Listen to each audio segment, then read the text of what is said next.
Ndagusuhuje cyane aho ukomeje gukurikirana ibiganiro bya Peter Nzaba, Imana iguhe umugisha.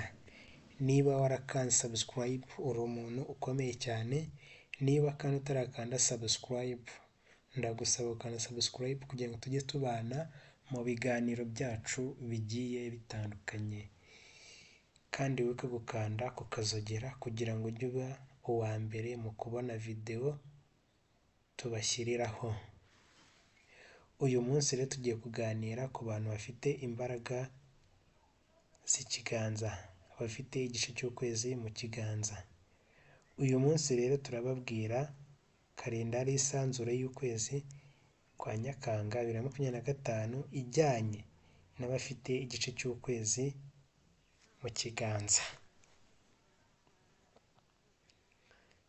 Kalendari y'isanzure y'ukwezi kwa Nyakanga 2025 yihariye ku bantu bafite igice cy'ukwezi mu kiganza, igaragaza uburyo buri cyumweru cyangwa icyumweru hagati gihurirana n'imbaraga z'ikirere n'ukuntu ushobora kwitwara kugira ngo ubashe kumva neza cyangwa kuruhuka mu mwuka.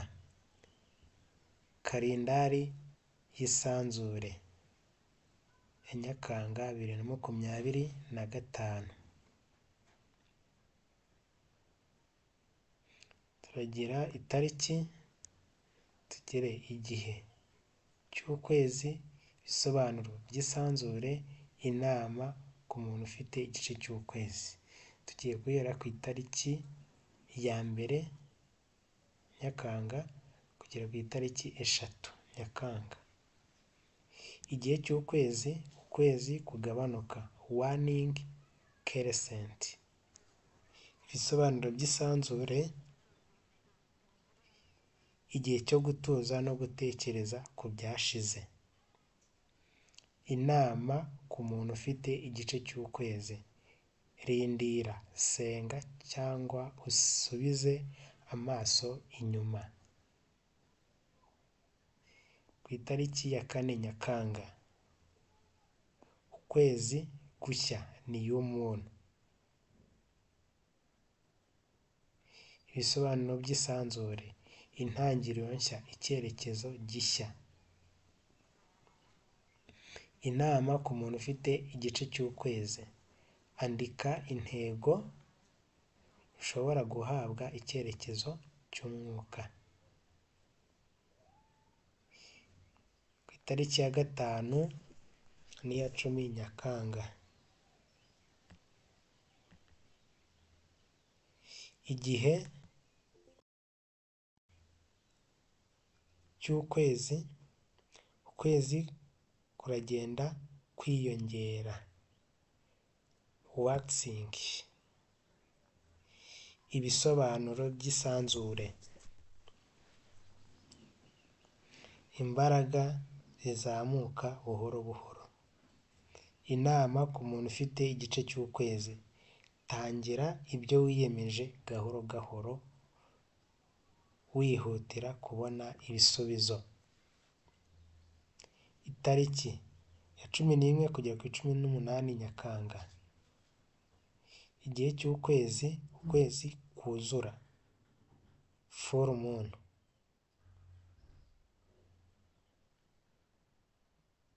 Ibisobanuro by'isanzure, amarangamutima akomeye, inzozi zibasira. Inama ku muntu ufite igice cy'ukwezi, fungura umutima ku bitekerezo bishya. Ijoro ryo ku itariki ya 11 ni ryiza cyane mu masengesho y'amarenga.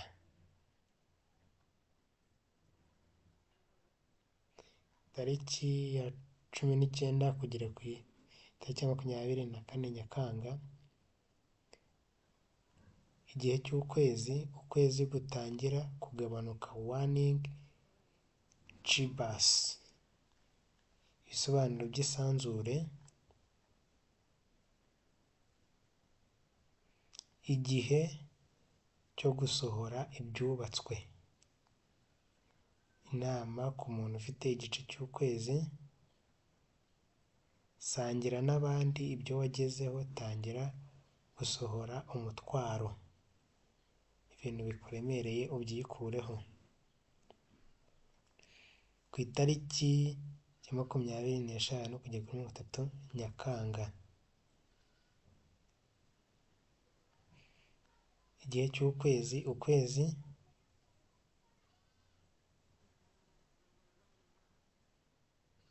kugabanuka, waning crescent, ibisobanuro by'isanzure, kuruhuka, kwegera umwuka. Inama ugirwa n'ufite igice cy'ukwezi: irinde ibivugwa n'abantu benshi, jya ahacecetse ushake amahoro. Tariki ya 31 ukwezi gushya, new moon. Ibisobanuro by'isanzure: ukwezi gusoza, gutangira ukundi. Inama ugirwa ku muntu ufite igice cy'ukwezi: itegure ukwezi kwa Kanama mu mwuka wo gusenga no kwitekerezaho. Iyo niyo kalendari ku bantu bafite igice cy'ukwezi mu kiganza. Inama bagirwa zihoraho: ijoro y'uko kwezi kuzura ni igihe gikomeye ku muntu ufite igice cy'ukwezi, jya wiyiriza cyangwa usenge, wandike inzozi zawe. Igihe cy'ukwezi kugabanuka ni igihe cyo kurekura, kwiyambura ibitagifite umumaro no gutuza. Bivuze ko muri iki gihe cy'ukwezi cyo kurekura ibintu byose bitagufitiye akamaro, bituma muri wowe udafunguka ngo wumve ko utuje muri wowe, ugomba kugira gute? Kubireka, ukabyiyambura. Igihe cy'ukwezi gushya ni igihe cy'ibanga n'intangiriro. Baza umutima wawe icyo ukwiriye gutangiza. Aha ngaha ufite gutangira ibintu bishyashya muri wowe, kuko nibwo ufite amahirwe yo gukora ibintu bigakunda. Ukwezi kwiyongera ni igihe cy'iterambere buhoro buhoro, si igihe cyo kwihutira byose. Aha ngaha ni igihe cyo gutera imbere gahoro gahoro, ntabwo ari ngombwa ngo ibyo watangiye gukora ngo ushake kubigenza cyane. Bigendeshe gahoro kandi bizagerwaho. Ndagushimiye cyane we twabanye muri iki kiganiro.